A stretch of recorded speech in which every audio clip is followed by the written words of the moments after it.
Case 1. Nathan Gingles was 43 years old when prosecutors say he carried out one of the most disturbing and controversial murder cases Florida faced in 2025. On February 16, 2025, authorities say Gingles shot and killed 3 people in Broward County, Florida. The victims were his estranged wife, Mary Gingles, her father, David Ponzer, and a neighbor, Andrew Farron. By the end of that day, Gingles was charged with 3 counts of first-degree murder, and a painful examination of repeated warning signs began almost immediately. The killings did not come without history. According to reporting by NBC News, Broward Sheriff's Office deputies had been called to the Gingles home at least 14 times in the year leading up to the murders. Those calls were tied to domestic disputes, escalating conflict, and concerns surrounding the breakdown of the marriage. Mary Gingles repeatedly sought help through the legal system. Court records show she filed domestic violence injunctions, formally documenting her fear and requesting protection. Those injunctions placed Nathan Gingles on law enforcement's radar and triggered enforcement actions that would later become central to public scrutiny. In 2024, the Broward Sheriff's Office seized nearly 20 firearms belonging to Nathan Gingles under a temporary injunction. Investigators later confirmed that this seizure was intended to reduce risk during a volatile period. However, months later, after the injunction was lifted, the weapons were returned to him. One of those returned firearms would later become critical evidence. On the morning of February 16, 2025, violence erupted at the residence where Mary Gingles was staying with her father, David Ponzer. Investigators say Nathan Gingles arrived and opened fire, killing Mary Gingles and David Ponzer. During the same sequence of events, Andrew Farron, a neighbor, was also shot and killed. Authorities have stated that Farron had no known involvement in the family conflict, making his death a stark example of how domestic violence can spill into the surrounding community. Inside the home during the shooting was the couple's 4-year-old daughter. Law enforcement records confirm that the child witnessed the events. After the killings, Nathan Gingles abducted the child, fleeing the scene. An Amber Alert was issued statewide, triggering an urgent search. Hours later, authorities located Gingles and safely rescued the physically unharmed child. Gingles was taken into custody. The child's rescue prevented an already devastating case from becoming even worse, but the emotional trauma left behind was undeniable. As investigators reviewed the timeline, further failures came into focus. On the day of the shooting, responding deputies reportedly staged at a rally point for several minutes rather than immediately entering the home. According to NBC News reporting, this delay violated active shooter response protocols, which emphasize rapid entry when lives are believed to be in danger. Within days, the Broward Sheriff's Office confirmed that 7 deputies were placed on administrative leave pending an internal investigation. The review examined both the day of response and the months of prior law enforcement contact tied to the Gingles case. Broward County Sheriff Gregory Toney addressed the controversy publicly. In statements reported by NBC News, Sheriff Toney acknowledged shortcomings within his department and said those failures may have prevented the murders if handled differently. The admission intensified public anger and raised broader questions about accountability and enforcement of domestic violence protections. As the criminal case moved forward, investigators confirmed a critical detail about the weapon used. The handgun involved in the killings was one of the firearms previously seized by BSO in 2024 and later returned to Nathan Gingles after the injunction was lifted. That fact became a focal point in discussions about risk assessment, firearm return policies, and officer discretion.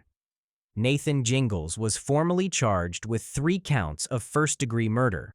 Prosecutors outlined a case built on documented domestic violence history, repeated law enforcement contact, firearm access, and the events of February 16th.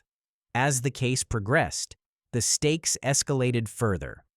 In late 2025, prosecutors filed a notice of intent to seek the death penalty. The filing reflected the severity of the crimes, the number of victims, and the circumstances surrounding the killings.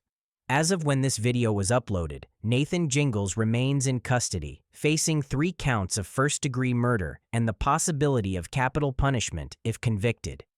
Beyond the courtroom, the impact of the case continues to ripple through Broward County. The deaths of Mary Jingles, David Ponzer, and Andrew Farron left families grieving and a community searching for answers. Vigils were held, candles and flowers marked memorial sites. Neighbors spoke openly about fear and frustration. If you'd love to see more murder documentaries on the channel, please support my channel by hitting the like button and subscribing. Thank you very much. Case 2. Dominic Carraway from Avondale, Arizona, far from the Florida towns where his name would become linked to one of the most violent crime sprees in the state in 2025. In less than 24 hours, authorities say Carraway's actions led to multiple shootings, 2 innocent deaths, a wounded sheriff's deputy, and a final confrontation with police that ended his own life. The violence began on the night of Thursday, February 6, 2025, in Quincy, Florida, a small community in Gadsden County. According to law enforcement, Carraway entered a mobile gas station armed with a handgun. Investigators said what began as an armed robbery escalated quickly into gunfire inside the store. 4 people were shot at the gas station. Emergency crews rushed to the scene as deputies secured the building and began life-saving efforts. 2 of the victims survived and were transported to hospitals for treatment. 2 others did not. One of those killed was Laura Smith Darley, a 33-year-old gas station clerk and mother. Darley was working her shift when the robbery occurred. She was shot inside the store and later died from her injuries. Her death sent shockwaves through Quincy, where the gas station was a familiar stop for residents. Also killed during the same attack was Julian Green, 23 years old. Green worked as a delivery driver and as a staff associate at a local mortuary. Investigators confirmed he was shot during the robbery and died as a result of his injuries. The loss of 2 young lives in a place people visited every day turned the gas station into the center of a devastating crime scene. News of the shooting spread rapidly across Quincy and nearby communities. Roads around the gas station were closed. Police tape surrounded the building. Residents were urged to stay away as investigators worked through the night. Within hours, authorities confirmed the suspect had fled the area and warned the public that he was still armed and dangerous. That confirmation triggered a multi-county manhunt across North Florida. Sheriff's offices from multiple jurisdictions joined the search, along with specialized units. Law enforcement monitored highways, rural roads, and small towns. Alerts were shared across agencies, and deputies were instructed to approach with extreme caution. During the overnight hours, investigators located Carraway in Suwannee County. When deputies attempted to stop him, another shooting occurred. According to official statements, a Suwannee County Sheriff's Office deputy was shot during this encounter. The deputy was hit in the foot, and gunfire also struck his protective vest. He survived and was transported for medical treatment. Authorities later confirmed that he was expected to recover. This shooting brought the total number of people shot during the spree to 5, including the deputy. The manhunt continued into the early morning hours of Friday, February 7, 2025. Law enforcement tracked Carraway to Live Oak, Florida, where they prepared for a final attempt to take him into custody. A SWAT team was deployed as officers believed the suspect still posed a serious and immediate threat. According to investigators, Carraway did not surrender. A final confrontation followed. During an exchange of gunfire between Carraway and law enforcement, Dominic Carraway was shot and killed. He was pronounced dead at the scene. No officers were killed during the final encounter. With the immediate danger over, investigators began reconstructing the full timeline of events.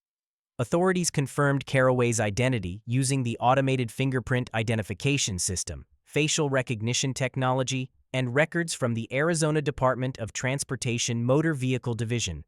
These methods verified his identity, age, and connection to Avondale, Arizona. Law enforcement officials were clear about what the investigation did and did not reveal. They confirmed that Carraway acted alone and that there was no known connection between him and the victims at the Quincy gas station. Investigators stated that no clear motive was established. Later reporting provided limited background information. Authorities acknowledged that Caraway had recently lost his job as a truck driver and had gone through a personal relationship breakup before the shootings. Law enforcement emphasized that these details were included only as background and that no direct link between those personal issues and the violence was confirmed. Because Caraway died during the police confrontation, the case did not move forward in criminal court. There was no trial and no sentencing phase. Instead, the officer-involved shooting entered the standard review process required in such cases. Case 3. Rita Berenice Loncherich lived in Stuart, Florida, and was well known in Tequesta, where she worked for years as a beloved server at Rancho Chico Mexican restaurant. Friends and customers described her as warm, generous, and deeply caring.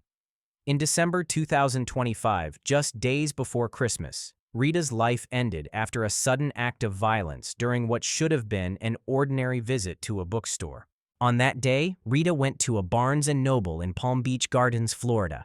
The store was open and busy with holiday shoppers. Families browsed books, employees assisted customers, and the atmosphere reflected the final rush before Christmas. There was nothing unusual about Rita's visit and no indication that danger was nearby.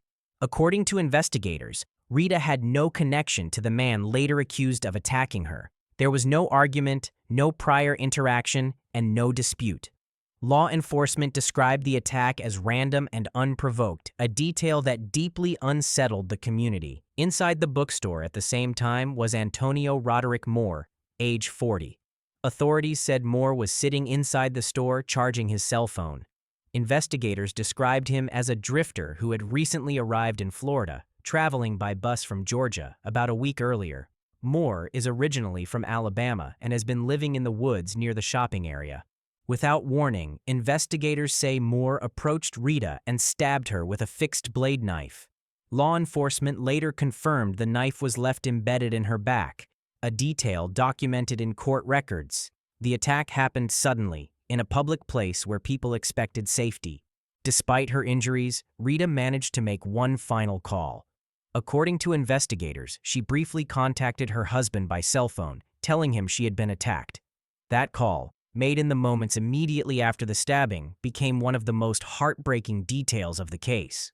Witnesses described panic spreading through the store as shoppers and employees rushed toward exits or froze in confusion. Emergency calls were placed immediately. First responders arrived and transported Rita to the hospital for emergency treatment. Later that night, Rita Berenice Loncherich died during surgery at St. Mary's Medical Center. Her death marked the end of a day that began as a routine outing and ended in tragedy. Antonio Moore fled the bookstore immediately after the attack. A large police response followed. Shortly afterward, officers located him hiding in a wooded area approximately 1,500 feet from the bookstore entrance. He was taken into custody without further incident. Law enforcement emphasized that Rita and Moore did not know each other and that there was no evidence that she was targeted personally. The randomness of the attack became one of the most unsettling aspects of the case. As the investigation moved forward, prosecutors filed formal charges. As of January 2026, Moore is officially charged with first-degree premeditated murder and is being held without bond at the Palm Beach County Jail. Court records show that Moore had an initial hearing scheduled for January 22, 2026, with additional proceedings listed for February 12, 2026. Legal experts note that it is common for early hearing dates to shift or multiply as a case progresses toward trial. Please don't forget to like this video and subscribe to my channel. Thanks for your support. Case 4. Crystal Kenny was at home in Lakeland, Florida, on the night of December 22, 2025, when her life ended in a violent domestic attack that investigators later described as one of the most disturbing family cases of the year. She was a wife, a mother, and the emotional center of her household. What unfolded that night did not happen in public view or involve strangers. It happened inside her home, in front of children, and left a permanent mark on everyone connected to the case. According to the 2025 investigation by the Polk County Sheriff's Office, the tension that night began with an argument that, on the surface, seemed ordinary. Jason Kenney, 47, had been staying in an outdoor shed before entering the house and insisting on watching the end of an NFL game between the San Francisco 49ers and the Indianapolis Colts. Crystal did not want the game on and refused to change the television. Some local investigative accounts noted she was watching a different program at the time, though officials emphasized that the exact show mattered far less than what the argument represented. What started as a disagreement over the television quickly escalated into something far more dangerous. Investigators later made clear that this argument was not the root cause of the violence, but the trigger. Evidence collected after the shooting revealed deeper, ongoing issues inside the relationship. During a search of the home, deputies found a handwritten, undated note written by Crystal to Jason. In the note, she urged him to seek help, writing that he was drinking heavily and using cocaine again. She appealed to him to change his behavior and get his life back on track. Detectives described the note as a powerful indicator of long-standing substance abuse concerns and emotional strain that had existed well before that night. As the argument intensified, Crystal focused on protecting her children. According to investigators, she told her 12-year-old son to run to a neighbor's house and call for help. The boy followed her instructions immediately. As he fled the house, he later told deputies that he heard a single gunshot behind him. That sound marked the moment when the situation crossed into irreversible violence. Inside the home, Jason Kenney shot Crystal Kenney, killing her. Investigators determined she died from her injuries before emergency responders could arrive. After shooting his wife, Jason turned his attention to his 13-year-old stepdaughter, who was still inside the house. In statements later given to law enforcement, the girl said she begged for her life, repeatedly asking him not to shoot her. Despite her pleas, she was shot multiple times and critically wounded. Authorities later confirmed that the stepdaughter survived gunshot wounds to her face and shoulder. Deputies and medical personnel described her survival as extraordinary, and Sheriff Grady Judd would later refer to it publicly as a Christmas miracle. She was rushed to the hospital in critical condition, underwent emergency treatment, and survived. Her name was not released because she was a minor and a surviving victim. During their sweep of the home, investigators made another discovery that underscored the tragedy. A 1-year-old biological daughter of the couple was found asleep in her crib. She was physically unharmed, untouched by the violence that had taken place only rooms away. Deputies later described the contrast as deeply unsettling. One child fleeing to save himself, one child critically injured but alive, and an infant unaware that her family had just been torn apart. After the shootings, Jason Kenney fled the scene. Investigators confirmed that while driving away, he called his sister in New York. During that call, he told her he had done something terrible, said he would be on the news, and made it clear he was not going to jail. Alarmed by what she heard, the sister contacted authorities, providing critical information that helped deputies locate him. Using phone data and witness information, law enforcement tracked Jason to Lake Wales, Florida, to property that had once belonged to his late father. He went to a shed on the property, isolating himself as deputies from the Polk County Sheriff's Office responded. The situation quickly became a tactical operation.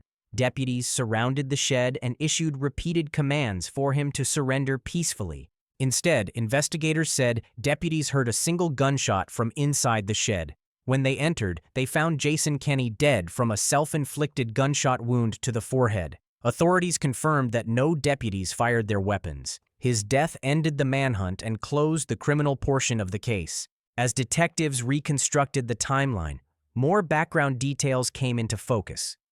Sheriff Grady Judd confirmed publicly that there were no prior calls to emergency services from the Kenney home. However, family members later told deputies that Jason had a history of being physically abusive toward Crystal. Investigators emphasized that the lack of prior police reports did not mean abuse was not occurring, only that it had not been formally reported to authorities. The surviving children were placed in the care of relatives as the investigation continued. The 12-year-old boy who escaped to get help was described by deputies as brave and quick-thinking, crediting his actions with saving his own life. The stepdaughter faced a long recovery, both physically and emotionally, after surviving injuries that authorities said could easily have been fatal. Neighbors told deputies they were shocked by the heavy police presence that night. Patrol cars, ambulances, and deputies filled the street, transforming a quiet neighborhood into an active crime scene. Many said there had been no outward signs of the violence building inside the home. Investigators stressed that the argument over the television should not be misunderstood as the cause of the killings. Instead, it was the final spark in a situation shaped by substance abuse, reported physical violence, and access to a firearm. Law enforcement officials noted that domestic violence cases often escalate from everyday disputes when deeper issues remain unresolved. Because Jason Kenney died, there would be no arrest and no trial. Detectives relied on physical evidence, witness statements from the children, family accounts, and Jason's own phone call to reconstruct the events. The handwritten note left behind by Crystal became one of the most revealing pieces of evidence, offering insight into her concerns and the struggles she had been living with. Crystal Kenney's final actions stood out to investigators. By sending her son to safety, she acted to protect her children even as the situation escalated beyond control. Family members later described her as devoted to her kids and determined to keep them safe, a role she held until her final moments. By the end of 2025, the Polk County Sheriff's Office officially recorded the case as a domestic murder-suicide, one of the most severe family violence cases in the county that year. Case 5. Julie Cruz was a mother of 4 when her life was violently taken inside her own home in one of Florida's most devastating murder cases of 2025. To those who knew her, Julie was focused on her children and daily life, trying to keep her family moving forward. On the night of March 26, 2025, everything ended in a matter of minutes inside an apartment along the 3100 block of West Hallandale Beach Boulevard in Pembroke Park, Broward County, Florida. That evening, Broward Sheriff's Office deputies were dispatched after reports of gunfire coming from the apartment. When first responders entered the residence, they encountered a scene of overwhelming loss. Julie Cruz had been shot. 3 of her children were also found with gunshot wounds. Despite emergency efforts, Julie Cruz and 3 of her children were pronounced dead at the scene. A 4th child, an 8-year-old girl, was still alive but critically injured. She was rushed to the hospital where doctors worked to save her life.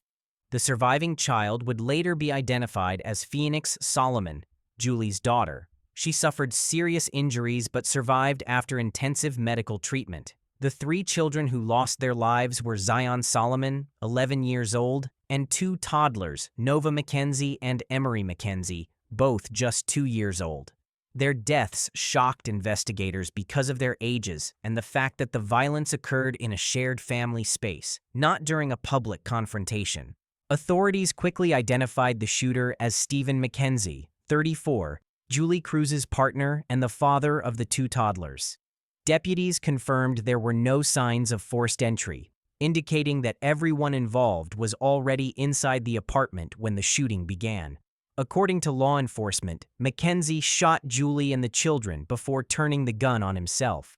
He was found alive but critically wounded at the scene. Mackenzie was transported to the hospital under police supervision. For several days, his condition remained critical. On March 31, 2025, authorities confirmed that Stephen Mackenzie died from his injuries.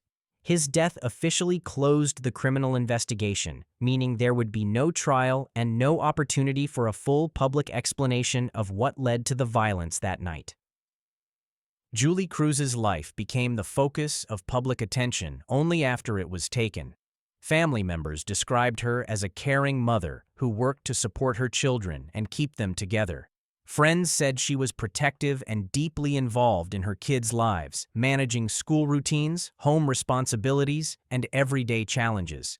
The loss of Julie meant the sudden collapse of the family's foundation, leaving relatives and the surviving child to face a future shaped by trauma and grief. Investigators began piecing together the hours leading up to the shooting by reviewing phone records, speaking with relatives, and examining any previous calls for service connected to the address. Law enforcement officials stated that the case was classified as domestic violence, but they did not publicly release a specific motive. They confirmed there was no ongoing threat to the public, emphasizing that the violence was contained within the home. As news of the killing spread, the surrounding community struggled to process the scale of the tragedy. Neighbors described hearing gunshots followed by sirens and seeing the apartment complex surrounded by patrol vehicles and crime scene tape. Schools in the area were notified due to the involvement of children, and counselors were made available for students and families affected by the loss. The emotional impact reached far beyond the apartment where the shootings occurred. In the days that followed, memorials appeared outside the residence. Flowers, candles, stuffed animals, and handwritten notes lined the sidewalk. Many messages focused on Julie and the children, expressing sorrow and disbelief. Others emphasized the importance of recognizing danger signs in domestic relationships and seeking help promptly. While officials avoided public commentary on private family matters, they encouraged anyone experiencing fear or conflict at home to reach out for assistance before the situation escalated. Case 6. Breon Allen Jr.'s life was taken in Jacksonville, Florida in 2025. His story begins with a child who had no connection to crime, no role in conflict, and no warning of what was about to happen. Investigators later made it clear that the gunfire that killed Breon was not random. It was part of a planned attack aimed at someone else. Breon was simply in the wrong place when violence meant for others crossed a line it never should have crossed. The shooting happened during a period when Jacksonville had seen a sharp drop in gang-related killings. For most of 2025, the city had recorded no confirmed gang-related homicides. Law enforcement leaders had pointed to this as evidence that focused policing and community efforts were working. That context made Breon's death stand out immediately. It was not just another case. It was a shocking break in what had been a relatively calm year for gang violence. Authorities said the shooting was connected to an ongoing rivalry between gangs. The people responsible had a specific target in mind. Breon was not the target. Sheriff T.K. Waters addressed the public directly, describing the attack as targeted and planned. He emphasized that this was not a stray act of violence or a sudden argument that escalated. It was a deliberate act that resulted in the death of a child who had nothing to do with the conflict. As news spread, the reaction across Jacksonville was immediate and emotional. Parents spoke openly about fear and anger. Community leaders called for unity and accountability. Vigils were held to honor Breon's life. His name quickly became a symbol of how far-reaching the consequences of gang disputes can be. Even when violence is aimed at a specific person, it can harm anyone nearby. The investigation moved quickly. Detectives from the Jacksonville Sheriff's Office followed witness statements, reviewed surveillance video, and analyzed phone records. Their work led to a breakthrough. 6 suspects were arrested in connection with the shooting. Their ages ranged from 17 to 24, a detail that underscored how young many of the people involved were. Officials said the suspects worked together, showing coordination and planning rather than impulsive behavior. Local reporting confirmed the arrests and provided ongoing updates as the case developed. Reporters also highlighted a key fact repeatedly stated by law enforcement. For most of 2025, Breon's killing remained the only confirmed gang-related homicide in Jacksonville. That statistic did not lessen the tragedy. Instead, it showed how rare and jarring the case was in the broader context of that year. As the legal process unfolded, new developments emerged. By mid-2025, at least 2 of the 6 suspects entered guilty pleas. Tavares Kelly, who was 17 at the time, and Gerard Sykes, age 24, both pleaded guilty to serious charges. Court records showed that the pleas included second-degree murder and attempted first-degree murder. These admissions confirmed what investigators had said from the start. The attack was intentional, and carried out with clear disregard for human life. The guilty pleas brought some measure of clarity to the case, but they did not bring closure. For Breon's family and the wider community, the focus remained on the loss of a child. Prosecutors described the pleas as an important step toward accountability, while also noting that the legal process for the remaining suspects was still ongoing. Another disturbing layer was added to the case when investigators revealed information about one of the accused. Daniel Larkins, one of the 6 suspects arrested in connection with Breon's killing, was later linked to additional violent crimes. Authorities said Larkins was connected to 2 other unrelated murders, including a 2023 shooting and a 2024 cold case. This revelation showed that Breon's case was not an isolated incident involving first-time offenders, but part of a wider pattern of violence tied to certain individuals. Law enforcement officials were careful to separate confirmed facts from ongoing investigations. They stressed that while Larkins was linked to other cases, each charge would be handled separately in court. Still, the information added to the public's understanding of how dangerous some of the suspects were and how long violence had followed them. Throughout 2025 and into early 2026, Sheriff Waters continued to reference Breon's case when speaking about gang violence and public safety. He emphasized that even a single planned act can undo months of progress and leave lasting damage. He also pointed out that the rarity of gang-related killings that year made Breon's death even more painful for the city. Community leaders echoed those concerns. They spoke about the need for early intervention, better support systems for young people, and stronger efforts to keep children away from violence. Schools, churches, and local groups used Breon's story as a reminder of what is at stake when conflicts are allowed to escalate. As of January 2026, the case remained active in the courts.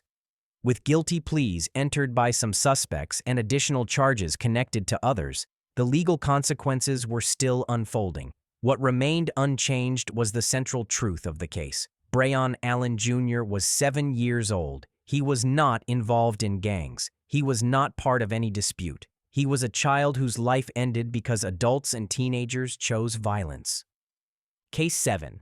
Tariq Deshaun Marshall was just 17 years old when his life ended in a mass shooting that stunned Tampa and became one of the most troubling murder cases in Florida in 2025.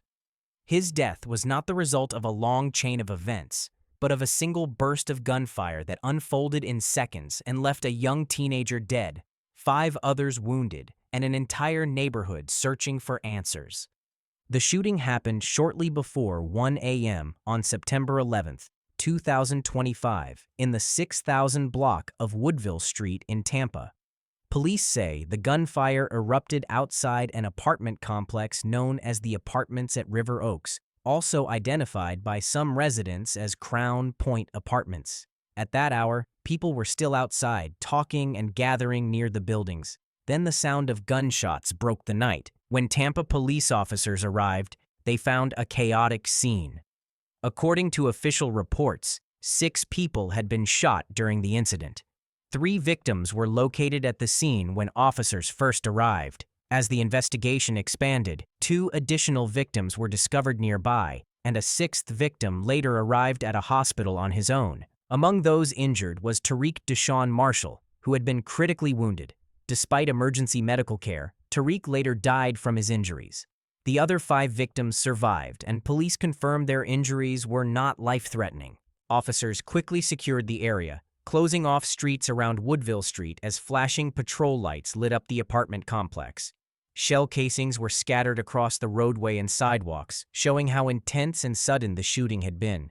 Crime scene teams worked through the early morning hours, marking evidence and documenting the location of each victim. As word spread, grief settled over the community. Tariq was only 17 years old. Friends, classmates, and relatives struggled to understand how a teenager could lose his life in a moment meant to be ordinary. Vigils soon appeared with candles, photos, and handwritten messages honoring him. For many, his age made the case especially painful. A young life had been cut short before it had truly begun. Investigators described the shooting as not random, Police said early findings suggested the violence may have grown out of a prior dispute, though they did not immediately release details. Detectives stressed that determining exactly what led to the gunfire would take time, especially with victims spread across multiple locations and a crowded scene filled with witnesses.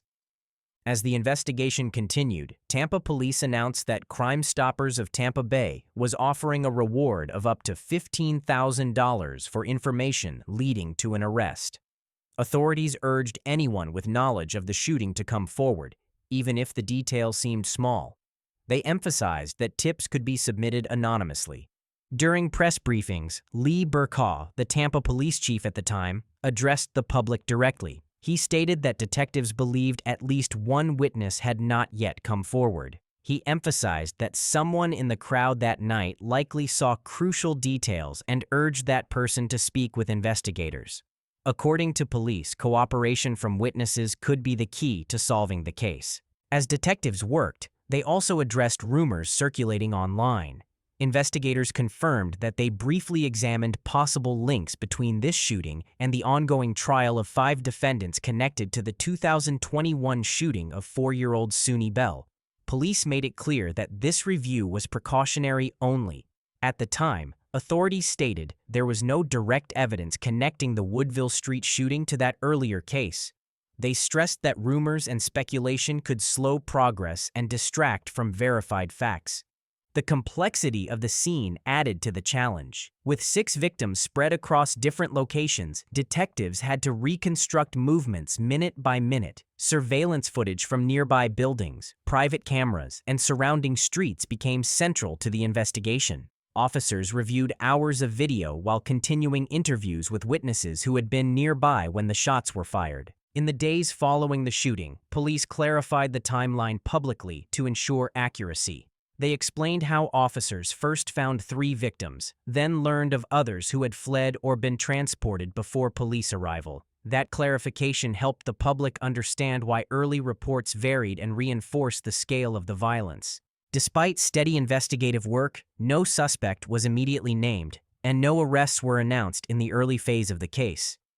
Police stated they would not rush announcements without strong evidence, emphasizing that accountability mattered more than speed. Case 8. Myra Ziegler was from Fort Pierce, a place where people knew her as a young woman with plans still taking shape.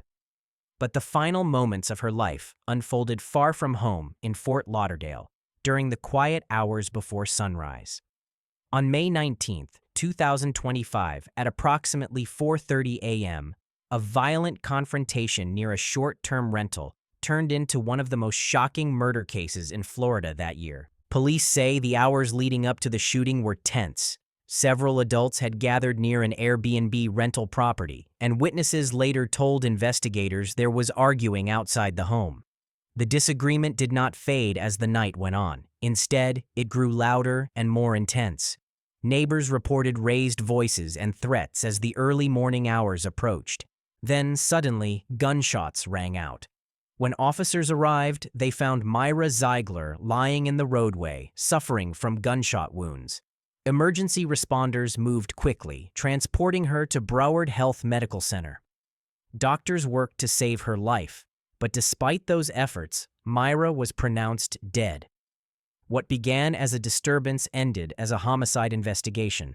Authorities confirmed that the shooting happened outside, near the Airbnb, not inside the rental itself.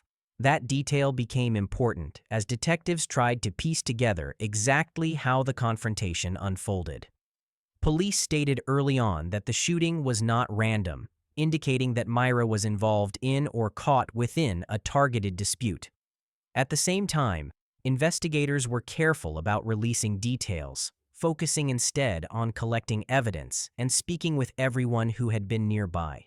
Detectives canvassed the area, reviewing surveillance footage from surrounding homes and businesses. They analyzed phone records, timelines, and witness statements to reconstruct the moments before 4:30 a.m. The early morning timing made the case more difficult. Fewer people were awake, and the street was quiet before the violence broke out. Even so, law enforcement said the evidence pointed clearly toward a suspect. That suspect was identified as Larry Lamar Smith, also known in court records as Larry L. Smith. Prosecutors charged him with second-degree murder, a charge that reflects an intentional act without pre-planning. A warrant was issued for his arrest, and investigators began searching for him in the days following the shooting. Smith's capture did not happen during a dramatic manhunt. Instead, police say he was taken into custody during a routine traffic stop. Officers ran his information, discovered he had an active warrant for Myra Ziegler's murder, and arrested him without incident. For investigators, the arrest marked a major step forward. For Myra's family, it brought a mix of relief and renewed pain, knowing the legal process was only beginning. As the case moved forward, Myra's family began speaking publicly about who she was and what they believed happened that night. While police described the shooting as not random, family members shared another heartbreaking possibility. They said Myra may have been trying to protect someone else during the altercation when the gunfire erupted. Authorities have not officially confirmed this detail, but they have not dismissed it either. The family's account added emotional weight to an already devastating case, suggesting Myra's final moments may have been shaped by concern for another person. Case 9. Phoenix Ickner was 20 years old and a student at Florida State University when he carried out one of the most shocking acts of mass violence Florida saw in 2025. On the morning of April 17, 2025, Ickner arrived on campus armed with multiple weapons and opened fire near the university's student union, a central and crowded part of campus. Within minutes, 2 people were dead, several others were wounded, and a normal school day had turned into a scene of panic, loss, and lasting trauma. That Thursday morning began like any other at Florida State University. Students moved between classes, gathered at outdoor tables, and passed through the student union to eat, study, or meet friends. Late morning is one of the busiest periods on campus, with steady foot traffic and no expectation of danger. Nothing about the atmosphere suggested that violence was about to erupt. According to investigators, Phoenix Ickner came to campus carrying a 12-gauge shotgun and a handgun. Authorities later confirmed that the shotgun malfunctioned and failed to fire as intended. After the shotgun failed, Ickner switched weapons and continued the attack using a .45 caliber Glock 21 handgun. That firearm belonged to his stepmother, a local law enforcement deputy. Investigators clarified a key point that became central to public discussion. While the Glock is often described as a service weapon, it was her former service weapon, which she had legally purchased and retained for personal use after her agency upgraded its firearms. The gun was privately owned and was not issued to Ickner. Officials stressed that there was no evidence the weapon came from a law enforcement armory or that Ickner had authorized access to police-issued firearms. The distinction mattered as authorities examined how Ickner obtained the gun and worked to address concerns about accountability and access. When the gunfire began near the student union, chaos spread almost instantly. Witnesses later described hearing loud shots and seeing people scatter in every direction. Some students ran into nearby buildings. Others dropped to the ground, hid behind walls, or took cover near vehicles. Emergency calls flooded dispatch centers as students and staff tried to explain what they were seeing in real time. Investigators later confirmed that Ickner fired at 7 individuals during the attack. 5 people were struck by gunfire, suffering injuries ranging from serious to life-threatening. 2 additional people were shot at but not hit, a detail later confirmed in court filings. Although those 2 individuals were not physically injured, authorities confirmed they were directly targeted, which became significant in how charges were filed. 2 men were fatally shot during the attack. One victim was Robert Morales, 57. Morales worked as a university dining coordinator and was also known throughout the community as a local high school football coach. Investigators confirmed that he was shot in the back, indicating he was likely trying to move away from the gunfire when he was hit. His death sent shockwaves through both the university and the local athletics community, where he was widely respected. The second victim was Tiru Chaba, 45, an employee of Aramark, the campus food service vendor operating inside the student union. Authorities said Chaba was shot and killed while attempting to flee the area as the shooting unfolded.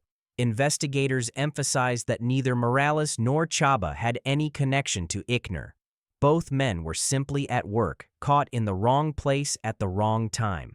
Campus police and local law enforcement responded within minutes of the first emergency calls. Officers moved directly toward the sound of gunfire, following active shooter response protocols designed to stop the threat as quickly as possible. Law enforcement confronted Ickner and shot him, ending the attack before more people could be harmed. Ickner survived the encounter and was taken to a hospital with non-life-threatening injuries. He was later released from medical care and placed under arrest. As the situation unfolded, emergency alerts were sent across campus, instructing students and staff to shelter in place. Classrooms were locked from the inside. Students huddled in lecture halls, offices, and dorm rooms, sending messages to family and friends to let them know they were alive. Classes were canceled as large sections of campus were locked down and systematically cleared by law enforcement. By that afternoon, officials confirmed the full scope of the tragedy. 2 people were dead. 5 had been physically wounded by gunfire. 2 others had been directly fired upon but escaped injury. The student union area remained an active crime scene for hours as investigators collected shell casings, reviewed surveillance footage, and interviewed witnesses. As more details emerged, attention turned to Ickner's background and the involvement of his stepmother, who serves in law enforcement. To avoid any appearance of favoritism or improper influence, authorities made the decision to remove Ickner from the local jail system. He was transferred to the Wakulla County Detention Facility, where he remains in custody. Officials stated clearly that the move was made to preserve transparency and public trust. In May 2025, a grand jury indicted Phoenix Ickner on 2 counts of first-degree murder and 7 counts of attempted first-degree murder, reflecting the 7 individuals he fired upon during the attack. Prosecutors announced their intent to seek the death penalty, citing the loss of life, the number of victims, and the public setting of the crime. The charges made the case one of the most serious criminal proceedings in Florida, tied to campus violence. Ickner pleaded not guilty to all charges. A judge ordered that he be held without bond. Defense attorneys later requested additional time to prepare, pointing to the complexity of the evidence, the number of witnesses, and the volume of forensic and digital material involved. The court granted those requests. As of early 2026, the trial is officially scheduled to begin on October 19, 2026. Until then, Ickner remains in custody as both sides continue preparing for a case expected to involve extensive testimony, surveillance footage, and detailed reconstruction of the events of April 17. Case 10. Danica Troy's life ended in one of the most disturbing murder cases in Florida in 2025. Her name became known not because of anything she sought, but because of a sequence of events that investigators say began with online insults and ended with gunfire and fire. From the start, law enforcement made one thing clear: this was not an accident, and it was not a misunderstanding. It was a homicide, followed by actions that prosecutors say were meant to hide what had been done. Danica was reported missing in 2025, setting off concern among family members and friends. That concern quickly grew as investigators uncovered evidence pointing to violence. Law enforcement shifted from searching for a missing teen to building a criminal case. As detectives retraced Danica's last known movements, they determined she had been in contact with teenage boys shortly before her death. That detail became central to the investigation and shaped everything that followed. According to police and prosecutors, Danica was shot during an encounter with one of those boys. Authorities have been careful in how they describe the evidence, but they have consistently stated that the gunfire caused her death. The burning of her body came afterward. Investigators said the fire was set after Danica had already been killed, and they described it as an attempt to destroy evidence. This detail was especially shocking to the public and became one of the defining features of the case. As the investigation unfolded, detectives relied on physical evidence, witness accounts, and digital records. Court filings and police statements showed that online communication played a role in understanding what led up to the killing. Reports later specified that the tension between Danica and one of the accused, Gabriel Williams, grew out of exchanges on social media. According to investigators, the conflict escalated during Thanksgiving break when hurtful comments were posted online. One report noted that Danica had referred to Williams as a worthless gangbanger during those exchanges. Authorities stressed that while the comments helped explain the background, words alone never justify violence. Prosecutors also revealed information about the weapon involved. Evidence presented in court filings suggested that the firearm used in the killing was a handgun. Investigators said the gun was allegedly stolen by Williams from his mother. That detail added another layer to the case, raising questions about access to weapons and how easily a dispute between teenagers could turn deadly when a gun was involved. The case took a major turn when arrests were made. 2 boys were taken into custody in connection with Danica's death. Both were juveniles at the time of the alleged crime.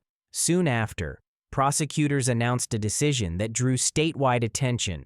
The boys would be tried as adults. Under Florida law, this step is reserved for the most serious offenses.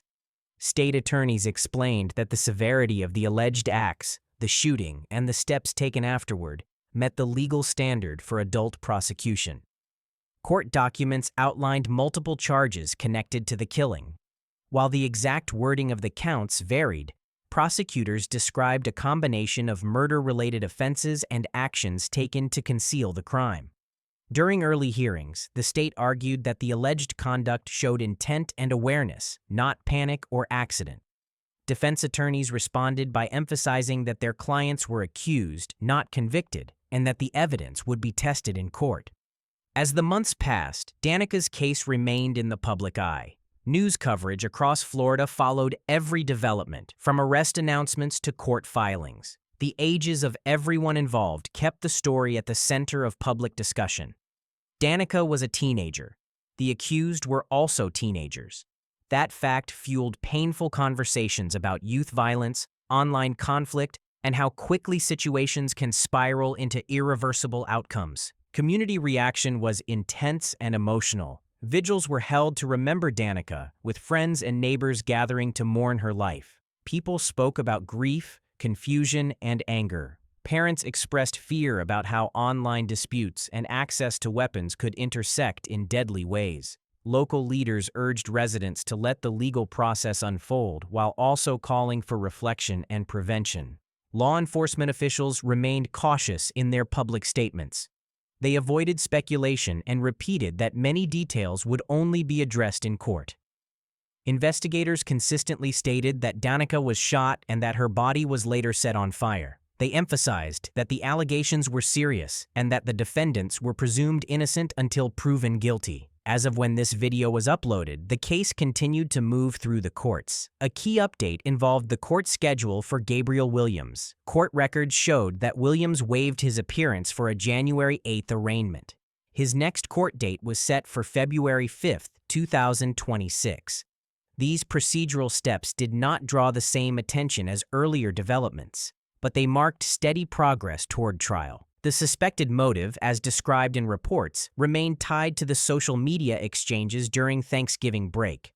Prosecutors pointed to those messages as context for the alleged feud, while stressing again that motive would ultimately be evaluated by a jury.